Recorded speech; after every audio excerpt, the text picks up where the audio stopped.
जय गुरुजी साथ संगत जी। आज पाठ करते टाइम मेरे मन में एक पता नहीं, शायद गुरुजी ने टेलीपैथी के थ्रू कहा है कि मुझे ये सत्संग करने के लिए, तो मैं आपसे सत्संग कर रही हूँ। ये सत्संग मैंने बैम्बी आंटी का सुना था, उससे रिलेटेड है।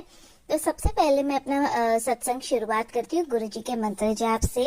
ओम नमः शिवाय, शिव जी सदा सहाय। ओम नमः शिवाय, गुरुजी सदा सहाय।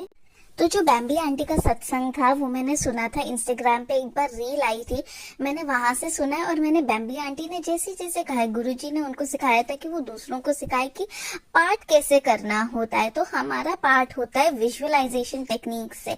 तो हमको क्या करना है, मैंने सुना था बैम्बी आंटी ने कहा था पहले जमाने में कॉटन के गद्दे हुआ करते थे, तो हमको आंखें बंद करनी है और हमको जोर जोर से थापियां मारनी है और हमको विजुअलाइजेशन करना है कि वो हम कॉटन के गद्दे को थापियां मार मार के ठीक कर रहे हैं। फिर उसके ऊपर एक सोनी सी हमको चादर सजानी है, आप जैसी भी चाहे, आप अपने कलर के हिसाब से, सब कुछ आपको विजुअलाइजेशन टेक्निक को यूज करना है।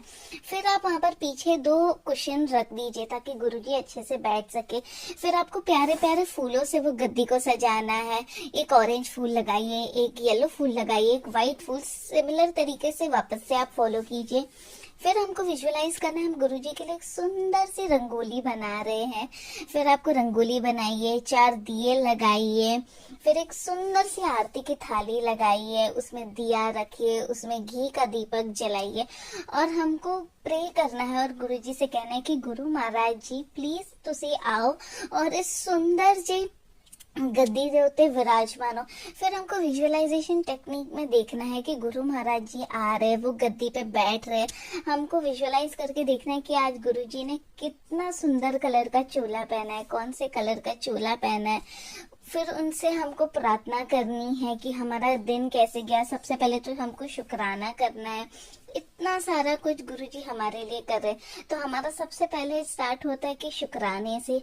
फिर आपको आपके अंदर जितना कुछ भरा हुआ है वो सब कुछ आपको गुरुजी से बोल देना है। अच्छा हो बुरा हो, कभी किसी ने आपके साथ बुरा किया, अच्छा किया, हमको अपने अंदर की जितनी गंदगी है वो सारी बाहर निकाल देनी। गुरुजी तो वैसे जानी जान है, वो तो सब जानते हैं कि हमारे अंदर क्या चल रहा है। बट हमको हमारे अंदर का पांडा, जो कि हमारे अंदर का सोल है, उसको पूरी तरीके से साफ कर। कभी कुछ भी किसी ने किया, सब कुछ आप गुरुजी से बोल दीजिए और किसी से आपको नहीं कहना है, ये सिर्फ आप गुरुजी से कह दीजिए। फिर एंड में हमको कहना है कि शुक्राना गुरुजी, आप आए इधर, आपने अपना टाइम दिया हमारे लिए। मैं ये हिंदी में बोल रही हूँ, आप ऐसे पंजाबी में भी बोल सकते हैं क्योंकि सबको उतना पंजाबी समझ नहीं आता है।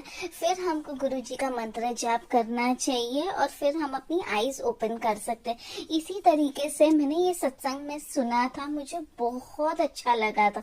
तब से मैंने अपना कनेक्शन गुरुजी से इस तरीके से बनाया है। मेरे दिन में जो कुछ भी होता है, at the end of the day, रात को मैं सोने से पहले गुरुजी से कह देती हूँ। आप कोई भी टाइम पे पाठ कर सकते हैं, जरूरी नहीं है कि आपको सिर्फ ब्रह्म मुहूर्त में ही करना है। हो सके तो आप एक ग्लास भी रखिए, क्योंकि आंटी ने कहा था कि बैम्बी आंटी ने एक ग्लास भी भर के रखना होता है सामने। गुरुजी वो ग्लास में अपना आशीर्वाद डालते हैं। फिर वो ग्लास को आप अपने घर के सभी लोगों की बॉटल्स में डाल सकते हैं, आप अपने फिल्टर में डाल सकते हैं, उसको पी लेना है। तो इस तरीके से आप सब भी, हमको कोई मीडिएटर नहीं चाहिए बीच में। आजकल ऑनलाइन बहुत सारी चीजें हो रही है, कोई मीडिएटर नहीं रखे।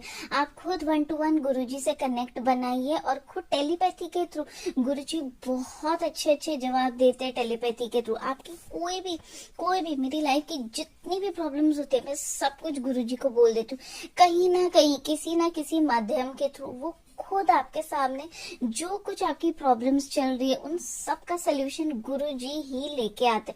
कोई और इस दुनिया में वो आपको लाके नहीं दे। आप दूसरों से बोलने जाएंगे, दूसरे आपको 100 टाइप के ऑप्शंस देंगे, ये कर ले वो कर ले, बट जो गुरुजी की गाइडेंस होती है वो गुरुजी की ही गाइडेंस होती है। वो गाइडेंस आपको कोई नहीं दे सकता है।